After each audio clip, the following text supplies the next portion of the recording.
मिलने के लिए और आपके मोटिवेशन के लिए आए हुए हैं हमारे पास, और मैं आपको उनसे मुलाकात जरूर करवाऊंगा, जिनको देखकर आपको डेफिनेटली मोटिवेशन जरूर आएगा, है ना। क्योंकि एक्चुअली जो रियल मोटिवेशन होता है ना, वो एक सेलेक्टेड कैंडिडेट होता है। बाकी तो अगर आप शेरो शायरी सुनना चाहते हैं तो वो रील मोटिवेशन होता है। वो तो रील्स में आप कितनी भी शेरो शायरी सुन सकते हैं, वो 2 मिनट का मोटिवेशन होता है। आज मैं आपको एक शेर सुनाऊंगा, कल भूल जाओगे। लेकिन जो एक्चुअल में रियल मोटिवेशन होता है ना, वो होता है वो सिलेक्टेड कैंडिडेट्स जो आपकी भीड़ से निकलकर हमारे पास इधर आते हैं हमसे मिलने, है ना। अभी आप कैमरे के उस पार हैं और बच्चे आते हैं कैमरे के इस पार हम लोगों से मिलने, ठीक है। तो एक्चुअल में जो असली मोटिवेशन है वो यही है।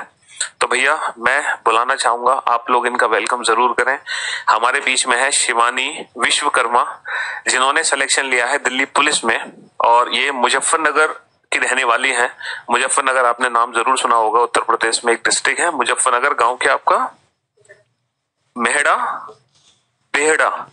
अच्छा, मुजफ्फरनगर से आई हुई है ना। लेकिन इनका सिलेक्शन दिल्ली पुलिस में, लेकिन ये आगे भी अभी तैयारी कर रही हैं, और क्योंकि और ऊंचाइयों पे इन्हें पहुंचना है। अभी तो बस जीवन की शुरुआत है, ठीक है। तो थोड़ा सा इनके साथ डिस्कशन जरूर करते हैं कि किस तरीके से उन्होंने तैयारी करी थी और कैसे उन्होंने सिलेक्शन लिया।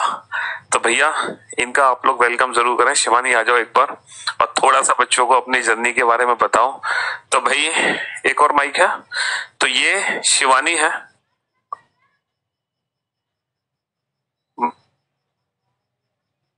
तो ये शिवानी है, इनका सिलेक्शन दिल्ली पुलिस में हुआ है, और ये अभी कुछ दिन पहले आप लोगों की ही साथ तैयारी कर रही थी, जैसे आप लोग अभी तैयारी कर रहे हैं, है ना। और ये भी ऐसी तैयारी कर रही थी, और बट थोड़ी सी मेहनत, थोड़ा सा डेडिकेशन, और आज ये कैमरे के इस पार है। तो सिलेक्शन लेना ऐसा नहीं कि जो सिलेक्टेड कैंडिडेट्स हैं वो अलग से हैं या कहीं और से आते हैं, है ना। वो आप लोगों की भीड़ से ही निकल कर आते हैं सिलेक्टेड कैंडिडेट। और ऐसा भी नहीं है कि ये टॉपर रही हो अपने कॉलेज की या स्कूल की। टॉपर थी आप? कॉलेज की थी सर। अच्छा, कॉलेज की टॉपर थी, चलो कोई बात नहीं। लेकिन है ना, जो कंपटीशन की तैयारी है, मुझे नहीं लगता कि जो कॉलेज में आप टॉपर थी, तो जो कॉलेज में आपने पढ़ा होगा वो कंपटीशन एग्जाम में तो काम नहीं आया होगा ना शायद। नहीं सर।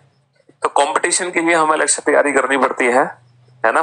तो चलो एक बार ये अपनी जर्नी के बारे में बताएंगी कि कैसे इन्होंने ग्रेजुएशन में, मतलब पहले ग्रेजुएशन में क्या किया, उसके बाद तैयारी कैसे करी, और किस तरीके से यहाँ तक पहुंची है। तो माइक मैं आपको देता हूँ। Good afternoon everyone. सबसे पहले तो मेरे को रीजनिंग बिल्कुल नहीं आती थी, तो राकेश सर से मैंने मैथ पढ़ा है। तो मैथ में मेरा पहले भी ठीक था मैथ, तो रीजनिंग मुझे बिल्कुल नहीं आती थी। तो मैंने अपनी फ्रेंड से बोला कि मेरे को बिल्कुल नहीं आती रीजनिंग, में से क्वेश्चन ही नहीं होते। तो मेरी फ्रेंड ने पीयूष सर का नाम प्रेफर किया मेरे को, बोली पीयूष सर से पढ़। इससे पहले मैंने किसी से भी नहीं पढ़ा था रीजनिंग, तो मैंने पीयूष सर का बैच लिया, पीयूष सर की पूरी क्लास दी। पहला चैप्टर ही मेरा सिलॉक्स का था, लेकिन ये नोट्स भी लाई हुई है अपने साथ, जिसमें नोट्स में सबसे पहला चैप्टर इनका सिलॉक्स ही है। अच्छा, ये आपने मेरे ख्याल में शॉर्ट नोट्स बनाए हुए ना जी। यही शॉर्ट नोट्स की हम बच्चों को बोलते हैं बनाने के लिए, तो आपने बनाए। मैंने रीजनिंग सर से मैंने पूरा सिलेबस पहले कंप्लीट किया। उसके बाद उससे पहले मैंने कोई एग्जाम नहीं दिया जब तक मेरा सिलेबस कंप्लीट नहीं हुआ। ये बात नोट करने की, और मैं आपको कई बार बोलता हूँ, 1000 बार बोलता हूँ कि सबसे पहले अपना सिलेबस कंप्लीट करो, उसके बाद आप एग्जाम देना शुरू करो, जैसे कि इन्होंने किया। मैंने पूरा सिलेबस कंप्लीट किया, उसके बाद मैंने पेपर दिया। पहला ही पेपर था मेरा दिल्ली पुलिस का, और मेरे 25 क्वेश्चन आए थे। 25 में से 25 बिल्कुल सही हुए हैं, एक भी ऐसा नहीं हुआ कि मैंने गलत किया हो। टोटल सारे सही गए हैं मेरे। और तब मेरे को यकीन हुआ, हाँ पीयूष सर पढ़ाते हैं रीजनिंग, कोई इतना अच्छा नहीं पढ़ा सकता। बहुत अच्छी रीजनिंग सर, नंबर 1। तो रीजनिंग और मैथ, अच्छा जो आपने दिल्ली पुलिस काउंसिल का एग्जाम दिया, इसमें रीजनिंग, मैथ्स और जीएस, ये 3 सब्जेक्ट आपने तैयार किए जी, और कंप्यूटर की तैयारी करी जी। ओके। तो पहले आपने पूरा सिलेबस एक बार करा था, उसके बाद आपने एग्जाम दिया सर। एग्जाम दिया, और मेरे ख्याल से पहली एग्जाम था उसमें आप सेलेक्ट हो TPO का था जी, पहला, उसके बाद ये वाला पेपर था जी। बाकी कुछ और तैयारी कर रहे हैं, कुछ गुरु ज्ञान आप देना चाहते हो? मैं ये कहना चाहती हूँ कि जब आप पीयूष सर से पढ़ रहे हो तो आंख बंद करके पढ़ो कि अगर सर ये बोल रहे हैं ना कि ये 1 नहीं 2 है तो वो 2 है, एग्जाम वाला भी उसको काट नहीं सकता। तो आप बस टीचर पे विश्वास रखिए कि हाँ पीयूष सर से पढ़ रहे हैं तो इनसे बेस्ट कोई पढ़ा ही नहीं सकता। आप अपनी मेहनत करो। ओवरऑल अगर सारा फुल पैकेज देखें, क्योंकि बच्चे सारे सब्जेक्ट की तैयारी कर रहे हैं, तो बाकी सब्जेक्ट को लेकर मतलब किस तरीके से तैयार हैं? सर थोड़ा थोड़ा डेली कवर करें, ऐसा नहीं कि आप एक बार ही, जैसे आप मैथ और रीजनिंग पढ़ लिया आपने और आप जीएस पे बिल्कुल भी ध्यान नहीं दे रहे हो तो आप 2 सिलेबस के ऊपर, आप 2 सब्जेक्ट के ऊपर आप कवर नहीं कर पाओगे। वैसे थोड़ा जीएस के बारे में पूछना चाह रहा तो मैं दो मिनट की स्टडी पूछना चाह रहा हूँ। रीजनिंग में तो चलो आपने कह दिया कि आंख बंद करके मुझ पर विश्वास कर ले, ये सच है। जो मैंने क्लास में कराया बस वो खत्म। चलो बाकी सब्जेक्ट की थोड़ी थोड़ी सी स्ट्रेटेजी आप बताओ कि मैथ्स आपने कैसे तैयार किया? सर मैं एमएससी हूँ मैथ से, तो मेरा बेसिक तो ठीक था। बाकी मैंने राकेश सर से पढ़ा, बिल्कुल बेसिक से पढ़ा उनसे भी, ये नहीं कि एमएससी का इसमें कुछ वो है। आपको बिल्कुल नहीं आती, आप राकेश सर से पढ़ो, बिल्कुल लोअर से अपर तक लेके जाएंगे, बिल्कुल बढ़िया पढ़ाते हैं सर। और मैथ्स मतलब एक्चुअली बच्चे ना कोई स्ट्रेटेजी पूछना चाह रहे हैं कि आप कितना समय दे सकती हो, फिर रिवीजन या प्रैक्टिस के लिए कैसे किया? ऐसा नहीं है कि रात को आप 2-2 बजे तक, लेकिन हाँ मेहनत तो करनी पड़ेगी। तो इतना पढ़ो आप कि आपकी समझ में आना चाहिए कि आपने जो पढ़ा है। ऐसे नहीं आप लेके बैठे हो और बस सारा दिन बैठे हो कि ऐसे, आपको पूरा ध्यान अटेंशन वही देनी चाहिए। आपको जितना पढ़ रहे हो उसकी प्रैक्टिस करो। मैंने रीजनिंग पूरा सिलेबस पढ़ के भी उसकी 2-2 3-3 बार प्रैक्टिस की है। और जीएस के बारे में बच्चे पूछना चाह रहे हैं। जीएस तो सर याद ही करनी पड़ती है। अभिषेक सर से मैंने जीएस पढ़ी है, जियोग्राफी विवेक सर से पढ़ी है। पेपर दे रखा है तो पास हो गया, यूं ऐसे क्रैक किया है।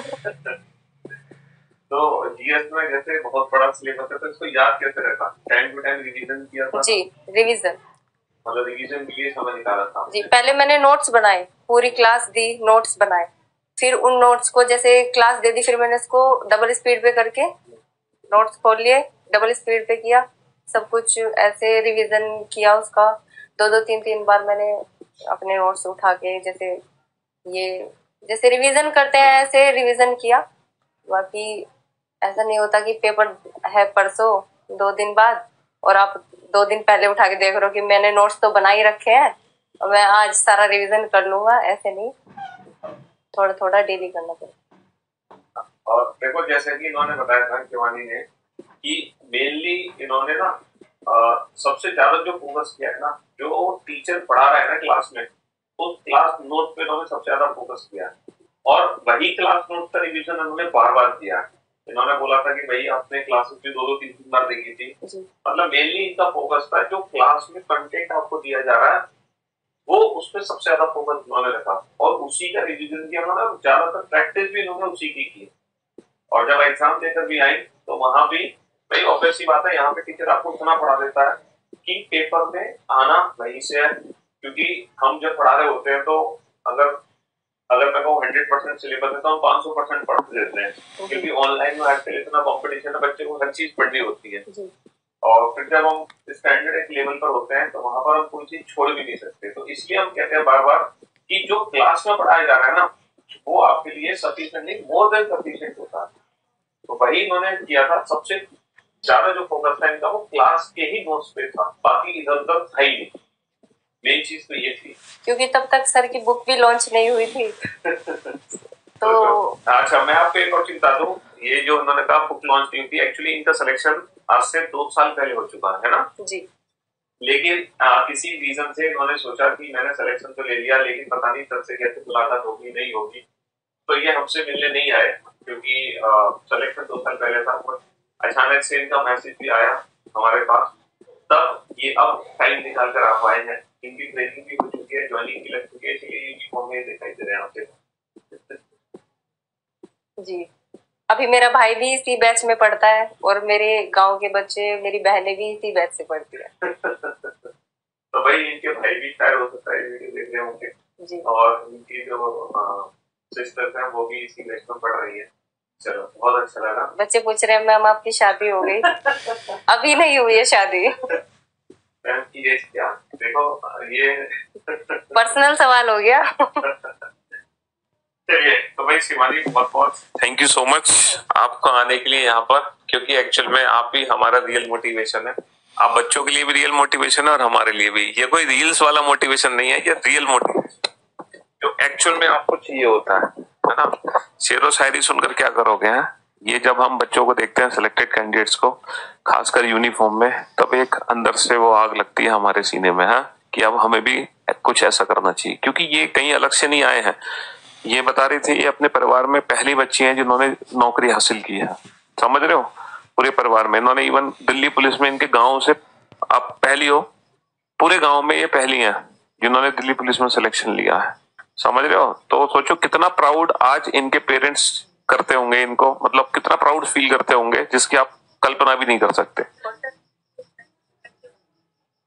हाँ तो ऐसा कुछ नहीं है, जैसे बोलते हैं कि नहीं बाहर नहीं भेजती जो खराब है। अब मेरी ऑफिस की जॉब है 10 to 6 डे में ड्यूटी रहती है, इसमें कोई वो बात नहीं कि लड़कियों को नहीं भेजेंगे। हर फील्ड में लड़कियां हैं भाई, हर फील्ड में ये रहती है सबकी कि नहीं पुलिस में नहीं भेजना चाहिए। अब ऐसा कुछ नहीं, हर फील्ड में लड़कियां हैं। लड़कियों से मुझे याद आया कि भैया अभी हमारे स्पेस स्टेशन पे भी है ना एक महिला ही है, सुनीता विलियम्स, जो अभी पृथ्वी के बाहर भी है ना। तो मतलब जमीन से लेके आसमान तक लड़कियों ने फतेह हासिल की हुई, और आज के जमाने में लड़की लड़का कोई फर्क नहीं होता है ना। तो इसीलिए जेंडर तो कुछ मेरे ख्याल से मायने नहीं रखता, बस हम अपनी सोच, अपनी काबिलियत वो हमारी मायने रखती है बस। तो भाई thank you so much Shivani आपका आने के लिए। चलो अब बाकी हम कुछ बच्चों को पढ़ा देते हैं है ना। नीचे एक बार आप